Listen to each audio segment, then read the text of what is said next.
further ado, let's talk about the United States basketball team and obviously the greatest player to ever walk the planet Earth and the greatest player on the entire team, LeBron James, because, like it or not, he's the best player. And the United States ended up going up against South Sudan. And as you could see by the final score, very, very close. Super close. In fact, this was probably the biggest story about USA, the fact that South Sudan even came so close to beating the United States. Nobody expected South Sudan to come out and hoop like they did. And on top of that, nobody expected the game to be this close. Everyone thought it was going to be a blowout. But Anthony Davis, he said this at the end of the game: you win by a mile or you win by an inch, but a win is a win. So I think right off the bat, I think people are blowing this out of proportion, and they're all just like, oh, wow, Team USA was struggling against South Sudan. Michael Jordan never struggled against South Sudan, this, that, and the other. Well, guess what? South Sudan wasn't even a country when Michael Jordan was playing the Olympics. So, ha. But aside from that, I mean, regardless of, how close the team was to losing, it doesn't matter like how close the game was. What matters is that when you needed them the most, when they needed to meet the moment, they met the moment and they ended up winning the game in the end. And that's all that there is to it. Because again, in the Olympics, it's completely different than a NBA playoff where it's a 7-game series and the best team is going to win. That is a completely different thing, because in these kinds of playoffs, just one bad game is all you need to say goodbye.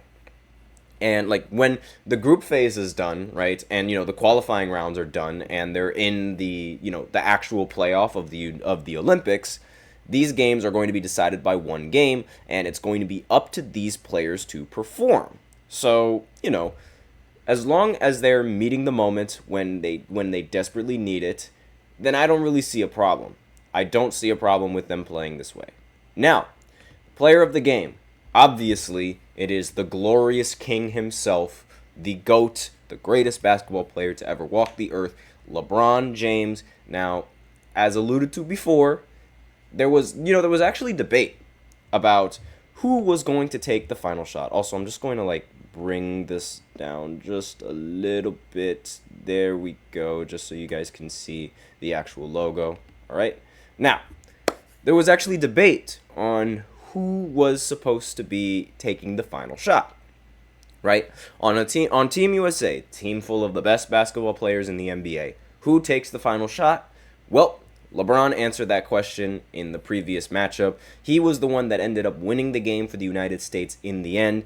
Anthony Edwards, when he was asked what sort of, helped Team USA from losing this game, Anthony Edwards flat out said LeBron James. So a team full of the best players in the entire United States, right? In the entire NBA, they all looked to LeBron to win the game in the end. That shows just how talented he is. And surprisingly, people still hated. People still found a way to hate, saying, oh, well, the game should never have been close anyway. Or, what else did he say? Oh, he is the least American out there. And honestly, why? What is the point of this? I genuinely don't understand how someone can be hated on after winning a game for the national team. It doesn't make any sense to me. And, this goes to show, the final scoreboard goes to show that international basketball is, really picking up. And so many countries are getting so much better at playing basketball that it's USA is going to need a run for their money, right? Or they're going to give USA a run for their money. Now, LeBron shot 10 for 14 from the field and was super efficient, had the highest efficiency in the entire game for the United States. And another player for the United States that played pretty well was, of course, Anthony Davis. Now, I know what some of you guys are thinking. Joel Embiid, he played pretty well in this game as well. He was 5 for 6, ended up getting 14 points and 7 rebounds and 2 assists. The reason why I don't have him up here is because Anthony Davis has a double-double, and on top of that, it's the Laker duo. How could I not put them both up here?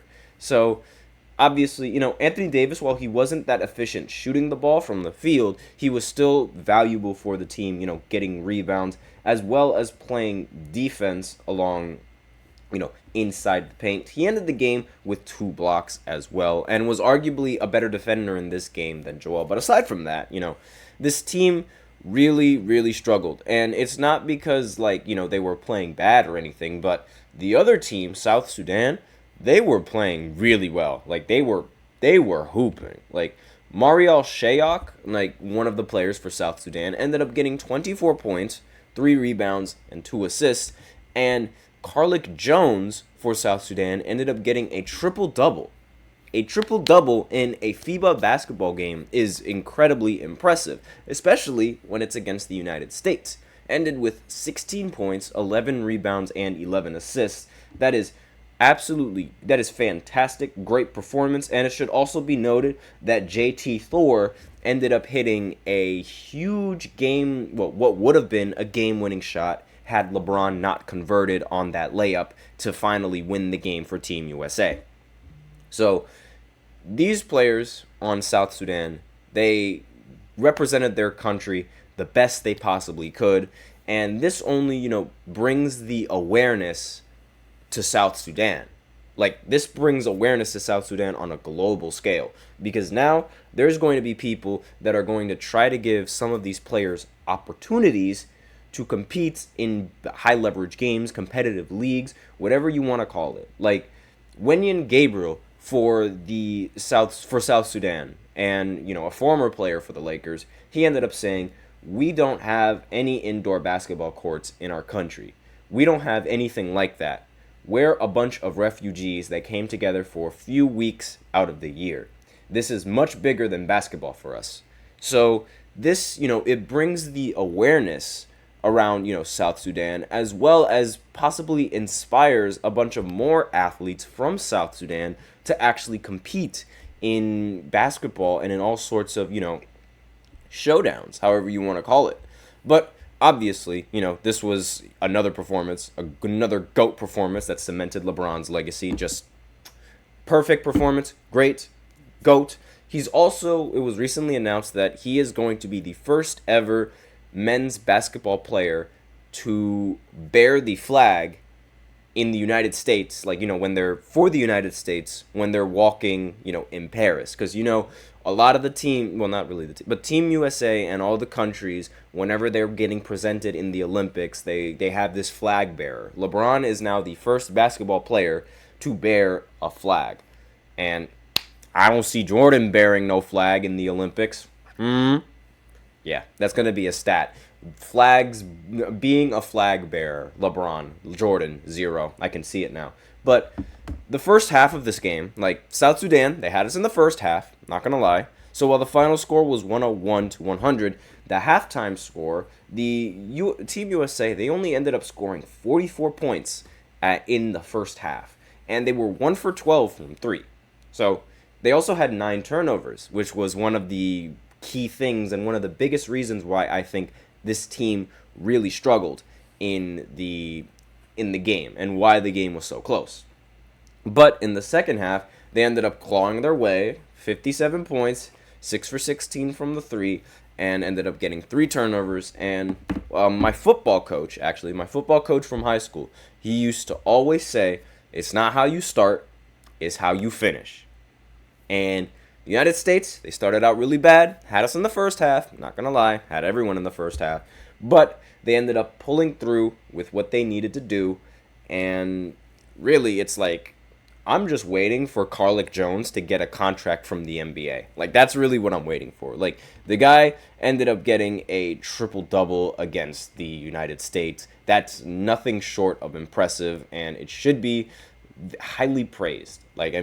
I'm not sure how often that's happened in the history of FIBA basketball. I'm going to have to look into it now that I think about it, because I have no idea how many players end up getting triple-doubles against the United States. So definitely something that I'm going to look into. But with that, we are out of time for this first segment. So now we will go ahead and go into the second segment, where I focus my shift towards the WNBA and the All-Star game that ended up happening there, the interesting format that they had, as well as, my thoughts around the game. So I'll be right back after this short break. Be sure to stay tuned.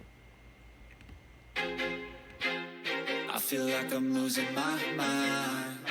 Is everybody in the world blind? Please, Lord, give me a sign, a sign. I feel like I'm losing my mind. Is everybody in the world blind? Please, Lord, give me a sign, a sign.